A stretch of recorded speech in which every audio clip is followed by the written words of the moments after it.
Hey everybody, this is the Sliders Review. I'm here today to talk to you about The Man in the High Castle Season 1, Episodes 1 and 2. I decided to use both episodes because Episode 1 left off on a pretty interesting cliffhanger. Season 2 does... I can't talk. Episode 2 does too.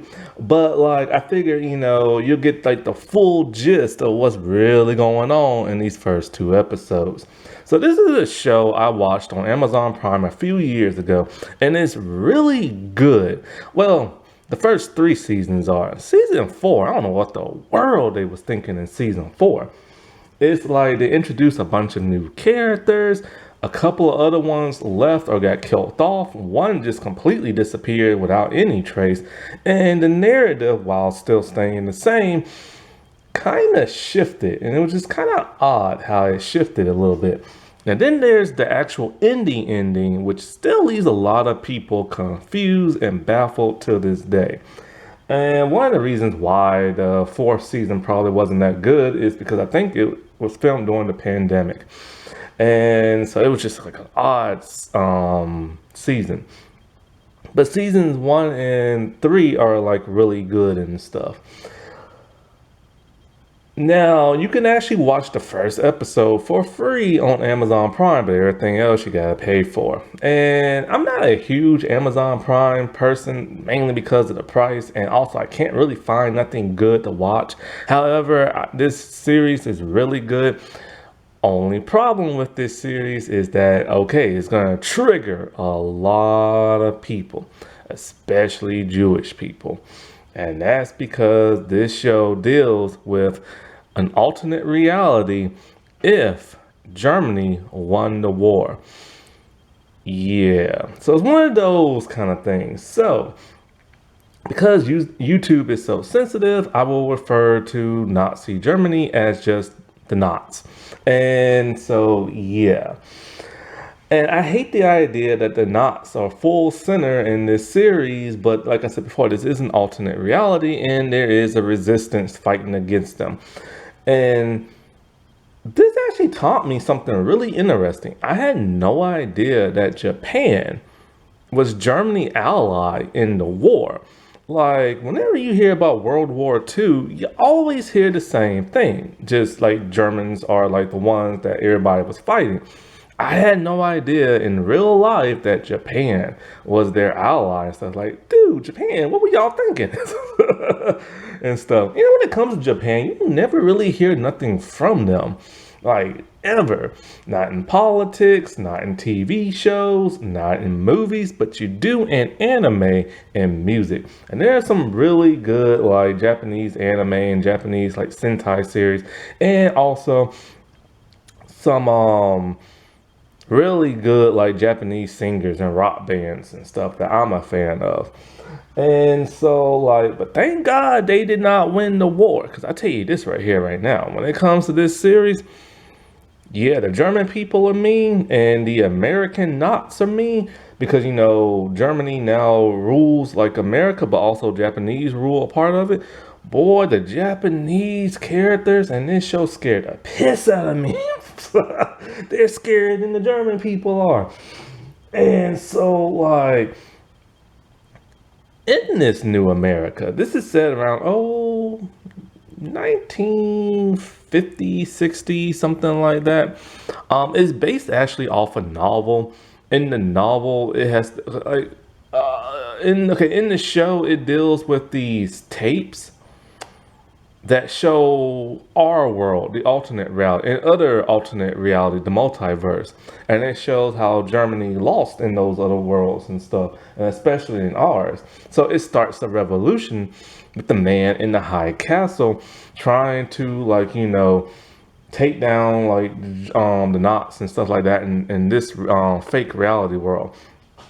Now in the book at the novels, I think it's a series of books, but they changed it for tapes in the show, which makes a whole lot more sense, because you can read something in the book and be like, oh well, that's just fiction, but then if you actually see it in the film, you gotta be like, is this real? Is this not? What's going on? You know what I'm saying? And so America is divided into three sections. The entire east side is basically run by Germany, especially New York, where their central high command is. Over in the west, in California, the Japanese rule there. And then in the middle, in the Rocky Mountains, is the neutral zone.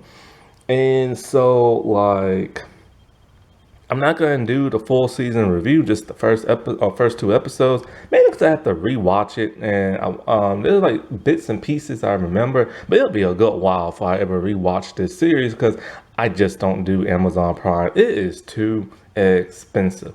Now, if they just let me do like the streaming and say screw the shipping and buying stuff, then I'll be fine. You know what I'm saying? But I can't find no feature that just lets you watch the shows without having to like pay that extra fee. Supposedly, one of the customer,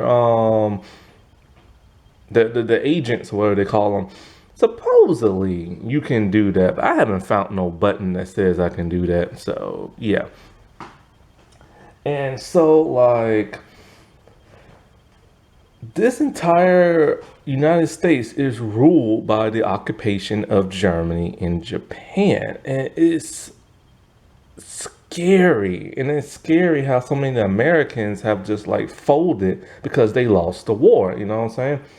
And when you hear some of these people talk, like this one police officer, and talking about how, like, you know, he fought in the war and lost, and talking about how the world's a better place. Like, no, man, no. Like, you're only saying that because you're being oppressed and you're scared and terrified. And I truly believe that's how the world would have been if Germany would have won and everything. We would have been living very similar to how the people are living in this show, in fear. And even people who put on a big smile on their face are still living in fear. And so, like, it starts off with a character.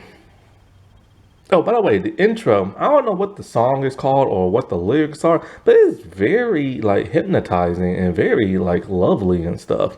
So the series starts off with a man named, what's the dude's name? Joe Blake. And so Joe is just in the movie theater and he's watching a movie, and a man sits down to him very nonchalant, like spy like, and hands him a card with a weird symbol on it. Joe reads what's on there, and then he heads to the location of where he's supposed to go. And he meets a man in kind of like this garage shop type place. And so the man just looks at Joe and was all like, I can't believe they're sending kids in to, like, you know, helping the revolution and stuff. But first he has to test him to make sure, like, you know, Joe's up and up, make sure he ain't like a German spy or nothing like that, or I should say a not spy and stuff, because a lot of Americans are, of course, knots now and stuff like that, soldiers and stuff.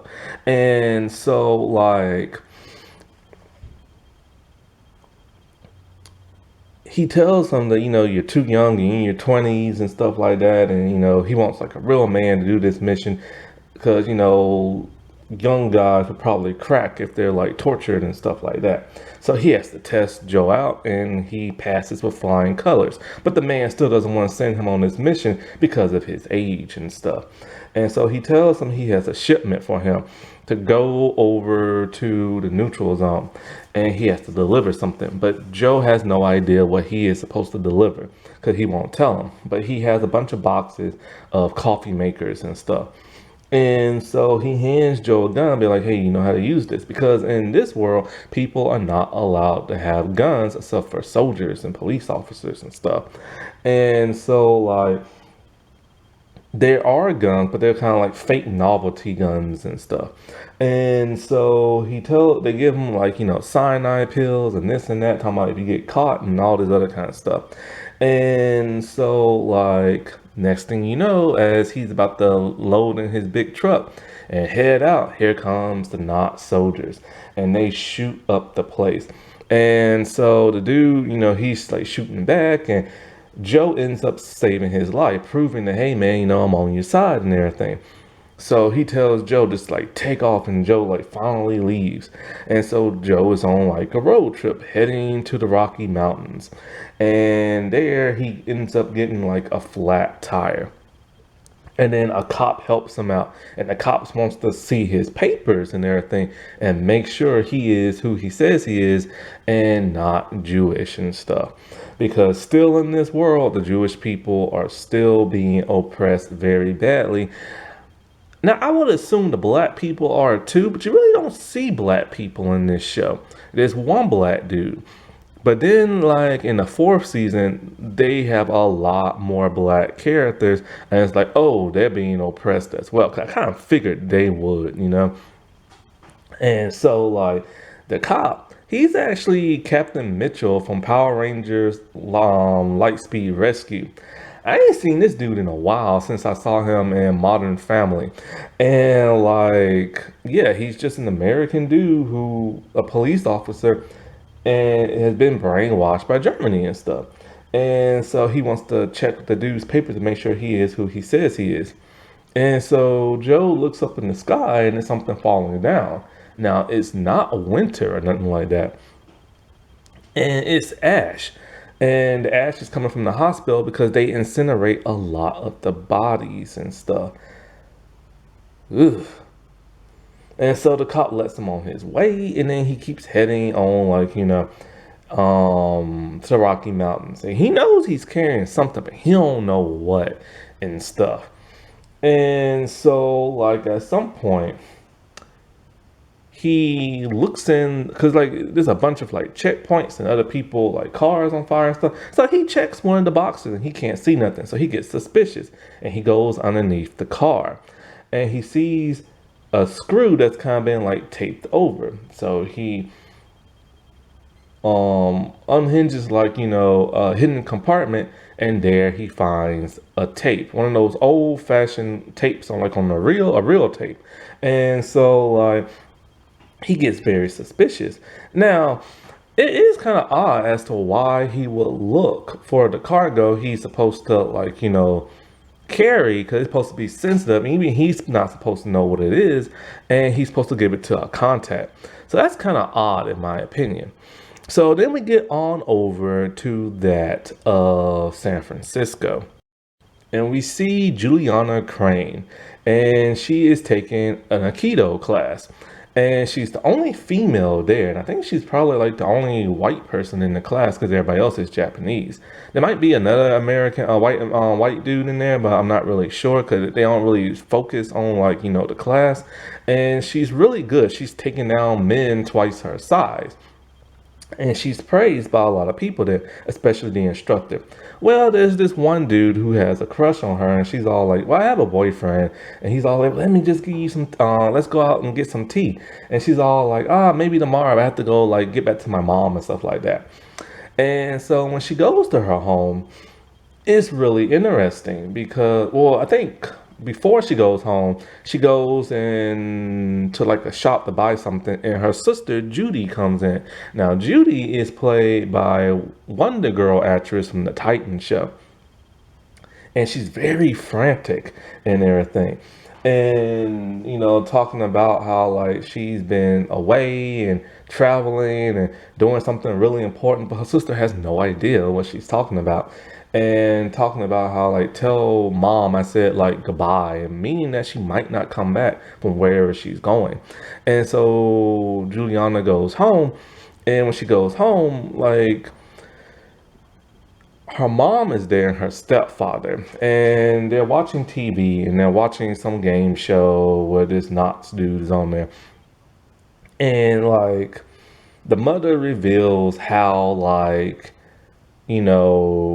Juliana father fought in the war and died in the war, and he died by the hand of a Japanese soldier, and her mother is extremely racist towards Japanese people. This show deals with a lot of prejudice because a lot of people just can't shake the war, but they live in oppression, so they have to, like, deal with these people and stuff.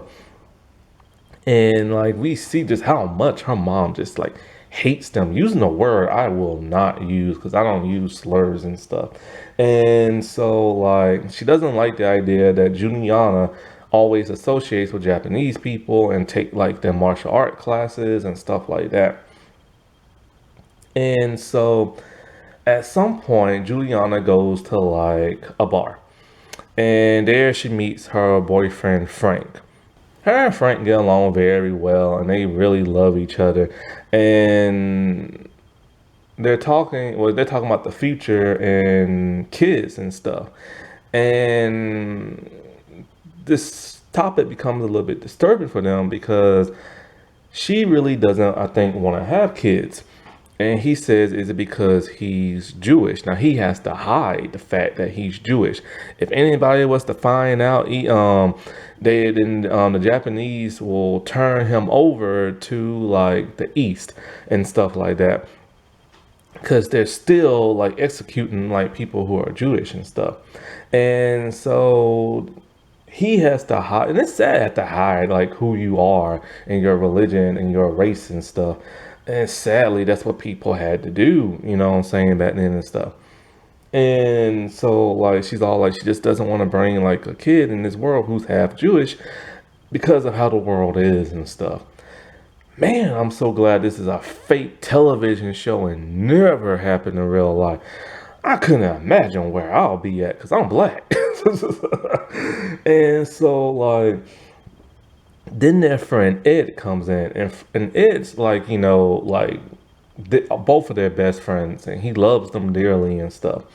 And so Juliana leaves, and then Ed and what's the name?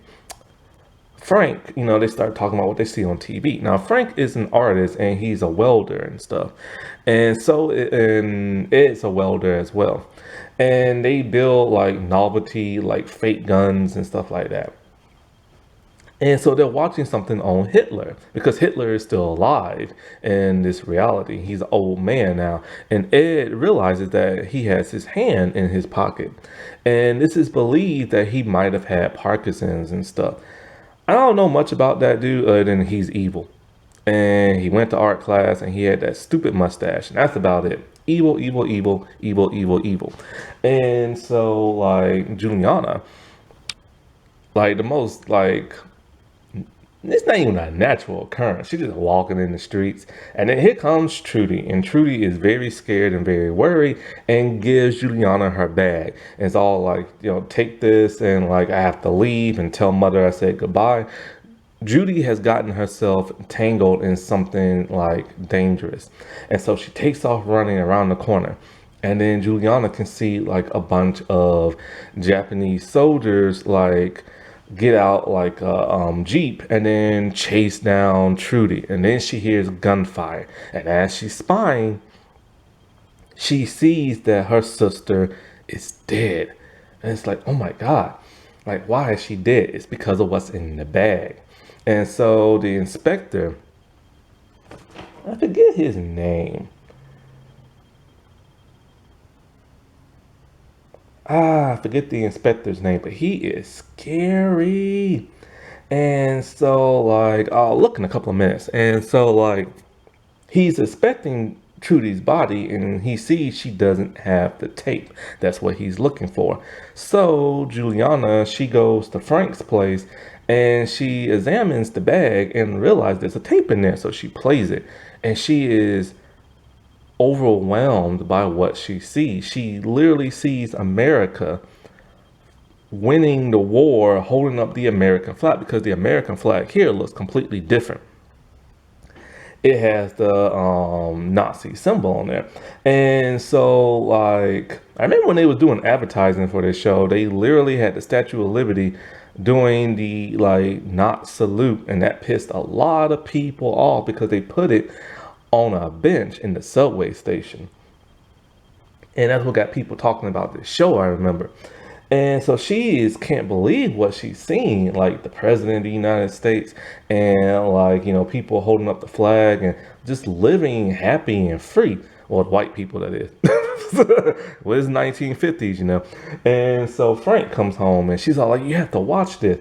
And he doesn't want to watch it. He's all like, that's just like fabrication and propaganda, and people go to jail for having these tapes. So apparently there are rumors and rumblings that these tapes exist, but a lot of people don't believe it.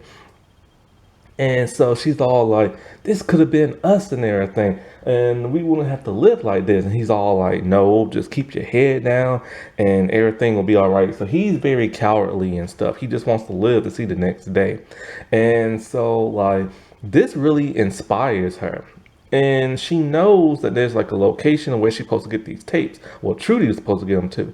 So she decides the next morning, she's gonna leave Frank and head out to the neutral zone to deliver these tapes to whatever Trudy's contact was. When Frank wakes up, he is very like saddened by this and can't believe Juliana left him and went on this daring mission. But he has no idea where exactly she's supposed to go. And so this turns out bad for him. And the reason being is that Inspector Keto, that's his name, is hot on Juliana's trail with that tape. And he pretty much just busts through like Frank's place and like he's constantly just looking for the tape, and he takes Frank to an interrogation place. It is scary when he takes Frank there. Now, Keto works for Chief Inspector Taganomi, I think that's how you say his name. Now, he is dealing with like the German people, and the Japanese and the German folks don't like each other. And like one bit, they don't trust one another. And so like Frank, I mean, oh my God, man. It is so sad what they had to put this man through in the first two episodes, mainly in the second.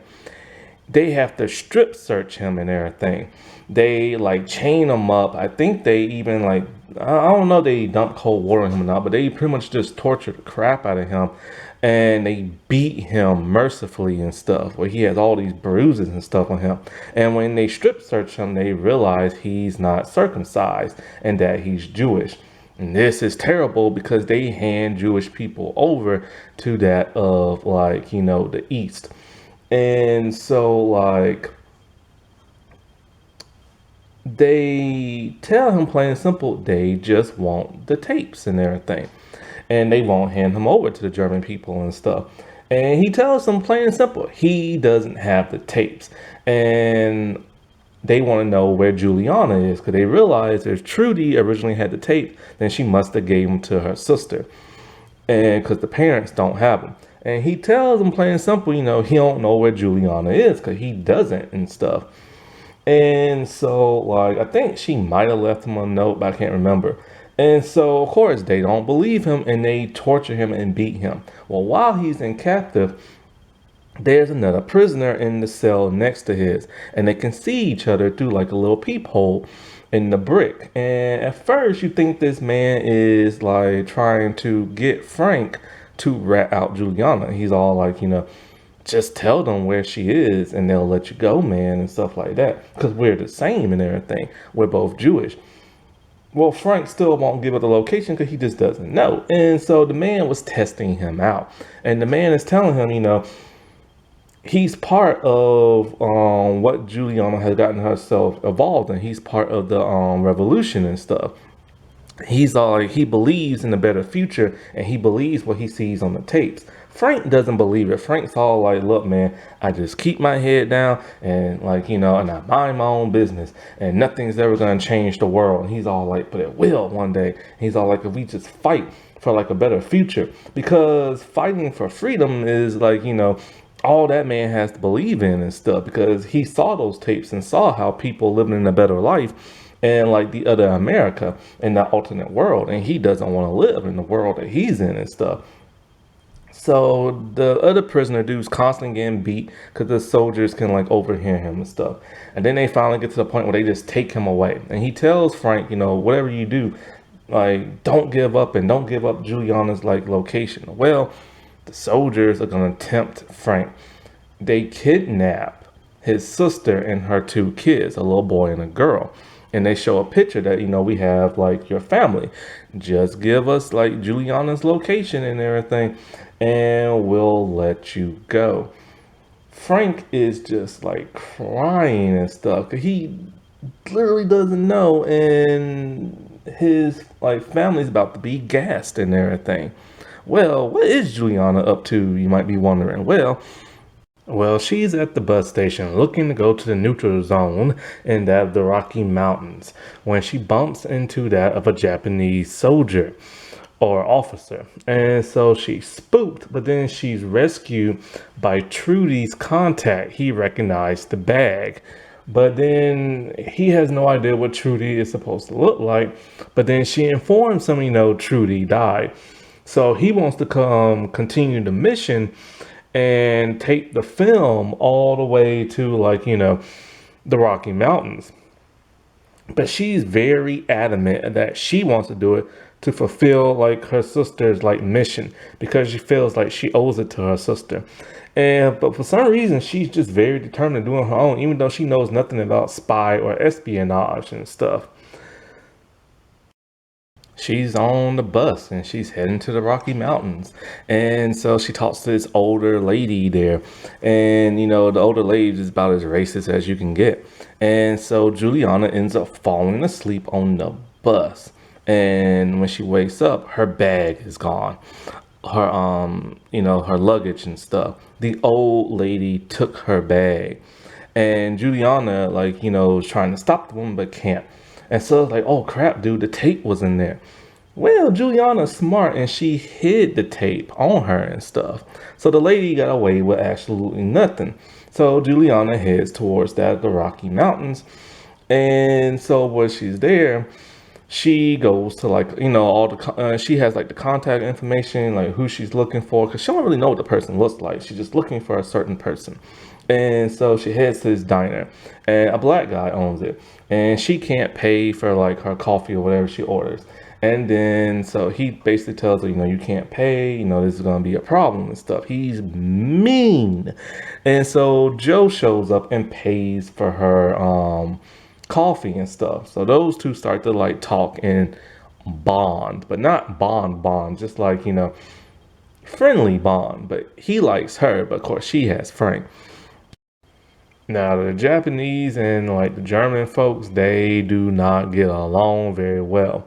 And so like the dude that's like in charge of the like Japanese area, he is not satisfied with the German building that they're building for them because he says the furniture is like too small, the chi is wrong, and all this other stuff. And so like in privacy, the German dudes are all like, at some point in time, they're not going to have them as like allies. They plan on like double crossing them and stuff. They really are just like, secretly working with each other, but they cannot stand each other. And eventually it will come to like a conflict and stuff, which is what the like resistance is hoping for. Well, John Smith, that's the name. He's an American Nazi and a high ranking one at that. And, he is as evil as they come. He has a family. His son is trying to do his best at school. This man is mean. He won't even let his son like read his textbooks on the breakfast table and stuff. And so he has to further interrogate the man that Joe was talking to that gave him like the truck and stuff. So this man is like, half past dead, in and out. And John gives him some water. I'm thinking, why is he being nice?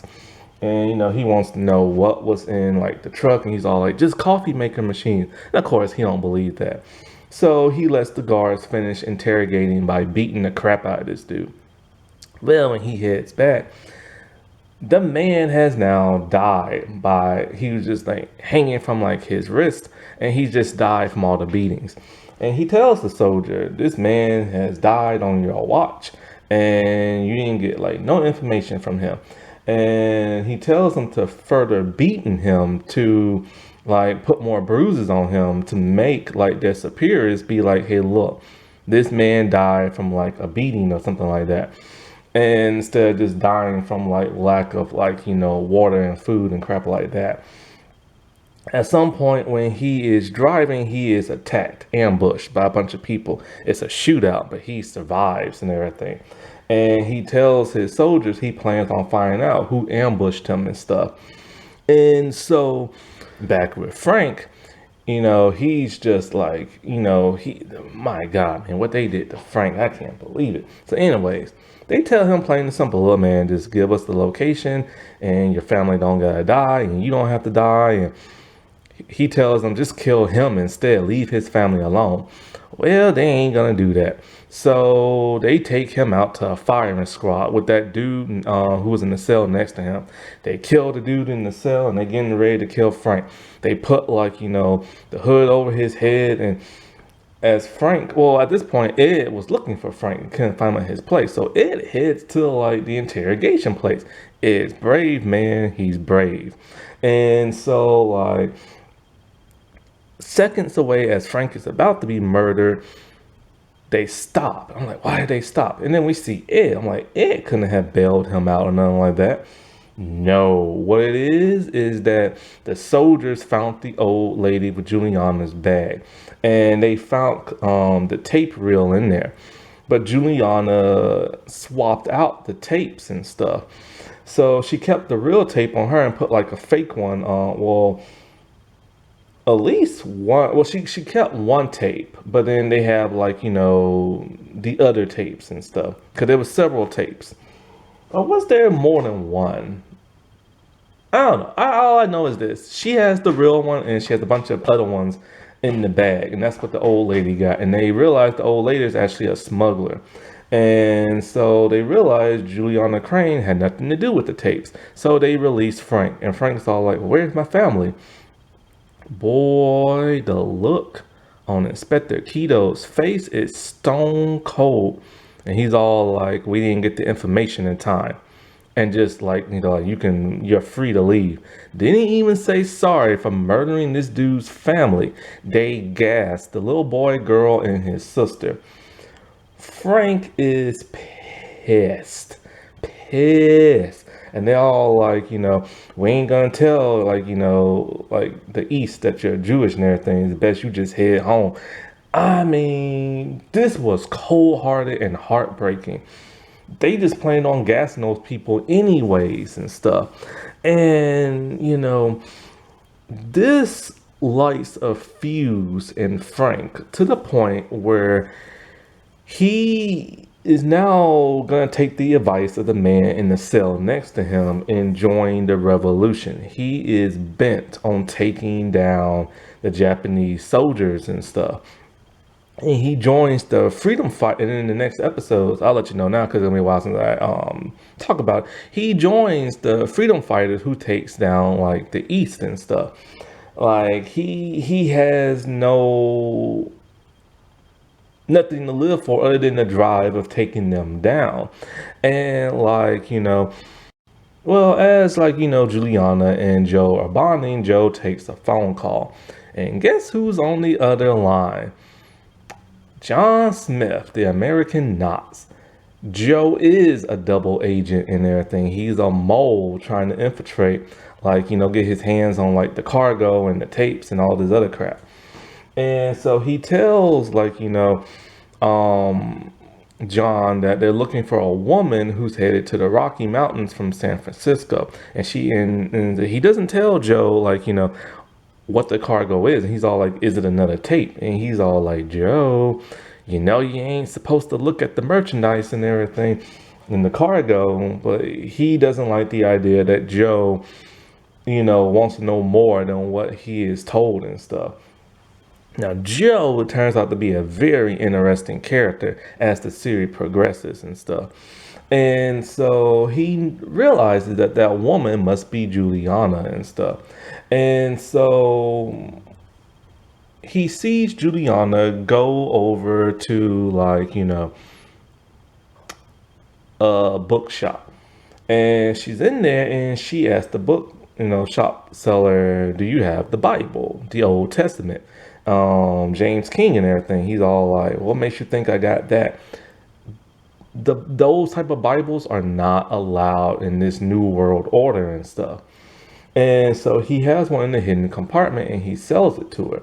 And so Joe, he goes on over and asks, what the lady buy? He's trying to be all nonchalant, buying like, a book and stuff like that. And he's all like, oh, she didn't buy nothing and nothing like that. He knows that man's lying. He knows she's up to something. So he's trying to figure out what that is. And so Juliana is just playing everything by ear. She talks to this one man in the diner who she thinks might be the contact and everything. An older man who makes armagamis, however you say it. And so, like, she's reading the Bible and stuff like that. And she gets worried and wants to know how Frank is doing. So she calls Frank. Well, at this point in time, it was Japanese soldiers who answered the phone. So she knows Frank is screwed and she feels heartbroken over that. And so at some point, Joe decides he's gonna break into like a movie theater and see what's on this like reel and everything.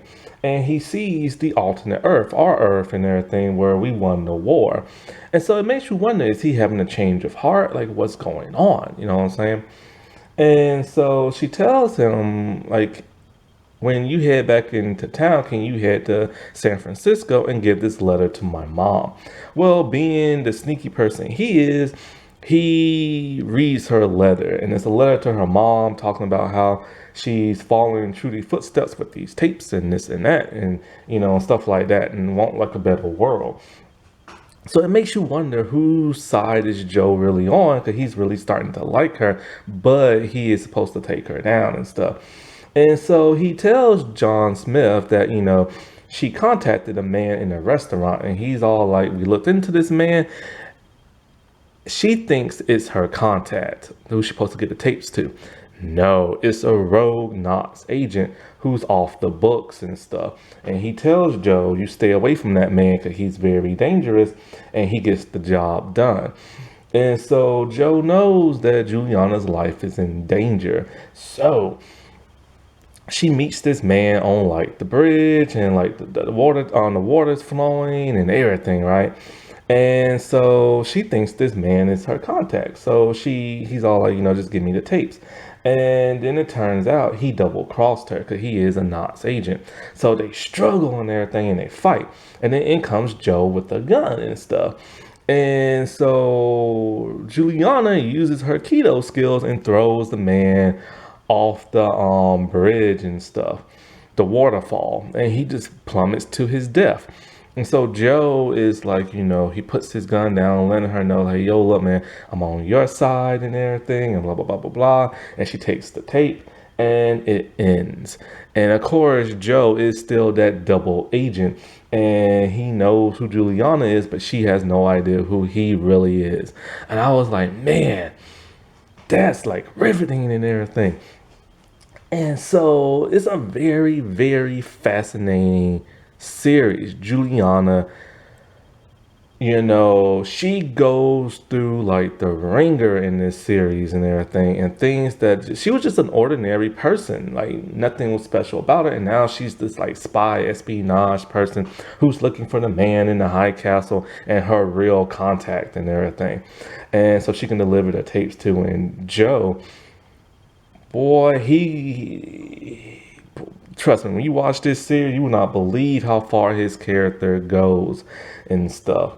And especially that of Frank and Ed. Ed has a really interesting storyline as well. So this series is really good, and if you have Amazon Prime, I suggest you like check it out. But it is a bit triggering to some people because of the people who run that of America. Alrighty, well, I'll talk to y'all later. Bye.